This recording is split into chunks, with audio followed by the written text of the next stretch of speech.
खास हरियाणा देखने वाले सारे दर्शकों ने सोनू बाली की राम राम।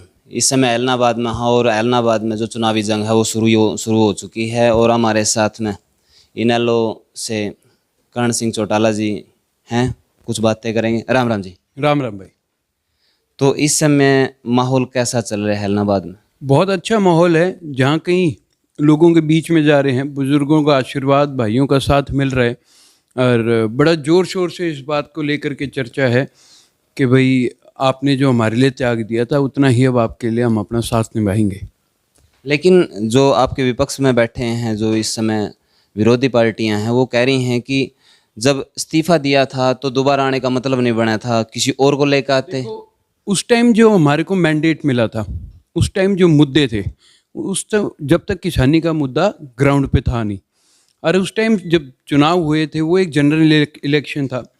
जब अभय सिंह जी बॉर्डर पे गए तो वहाँ पे उन्होंने इस बात की डिमांड करी कि जी आप अगर इस्तीफ़ा दोगे तो इस बात का असर बाकी लोगों पे पड़ेगा, मजबूरी में उनको भी इस्तीफ़े देने पड़ेंगे और एक उम्मीद है कि जी आपके इस्तीफ़े के बाद हमारे को और इस्तीफ़े देखने को मिलेंगे। और जहाँ पर अभय सिंह जी के इस्तीफ़े के बाद कई बार कई सरकार में बैठे विधायकों ने इस बात पर बारी बारी चर्चा भी करी और उम्मीद थी कि हम इस्तीफ़ा दे देंगे। वहीं हुड्डा साहब ने उस समय अपना नो कॉन्फिडेंस मोशन ला करके सरकार के खिलाफ सरकार को ऑक्सीजन देने का काम करा।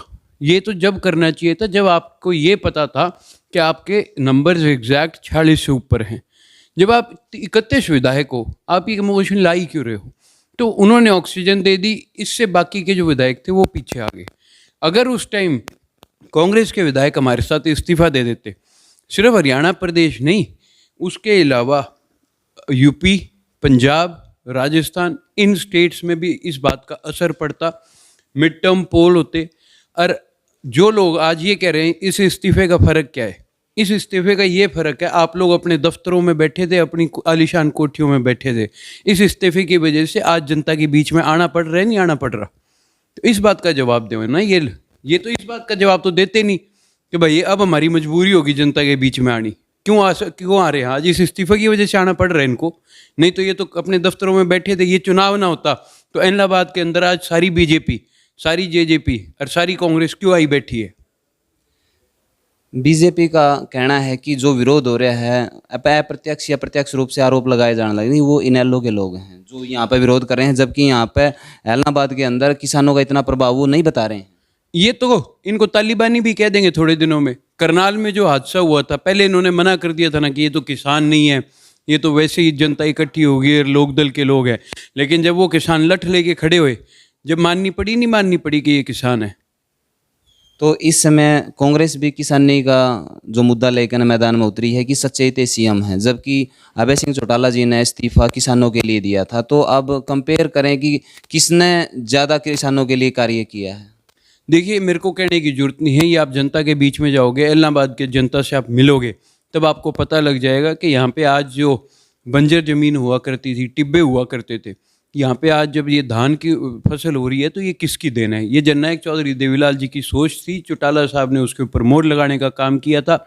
इसका कारण था कि आज इतनी यहाँ पे फसल जो है पैडी की है, आपके चावल की है।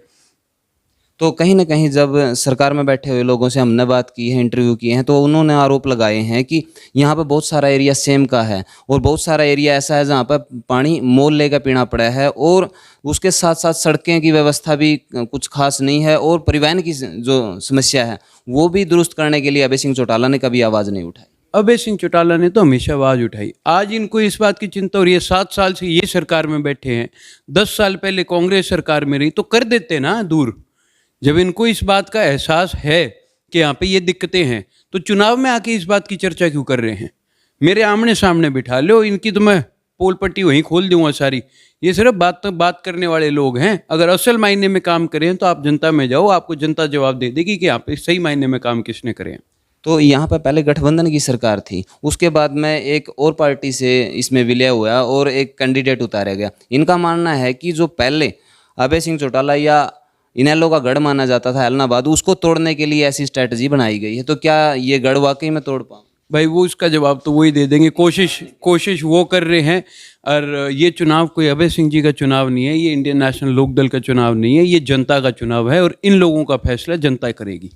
कांग्रेस को और भाजपा को आप कौन से नंबर पर देखते मैं इसमें कोई टिप्पणी नहीं करूंगा, ये तो जनता फैसला करेगी कौन किस नंबर पे आएगा। हैं? पहले से मार्जिन कितना बढ़ने वाला है जी? भाई जनता का चुनाव है, जनता अपना फैसला खुद करेगी। मैं कोई भविष्यवाणी नहीं कर सकता, मैं कोई इसमें, ये तो है नहीं, राजनीतिक भविष्यवाणी हमेशा सच होती है। जो भी फैसला होगा 2 तारीख को, आप भी यहीं हो, मैं भी यहीं हूँ। तो जनता से क्या कुछ मैसेज जाओगे? मैं तो जनता से यही अपील करूंगा कि 30 तारीख को वोटिंग के समय सोच समझ के फैसला लेना। आपका अपना चुनाव है और जो भी फैसला होगा वो आपका अपना फैसला होगा, जीत भी आपकी होगी। और मान करके चलो, आपके इस फैसले का असर यहीं हरियाणा में नहीं, आज पूरे हिंदुस्तान की जनता की नज़र आपके फैसले पे है। ये थे हमारे साथ में कर्ण सिंह चौटाला जी। और जो आपकी राय है नीचे कमेंट बॉक्स में ज़रूर दें। कैमरामैन संदीप डांडा के साथ में सोनू वाली, खास हरियाणा।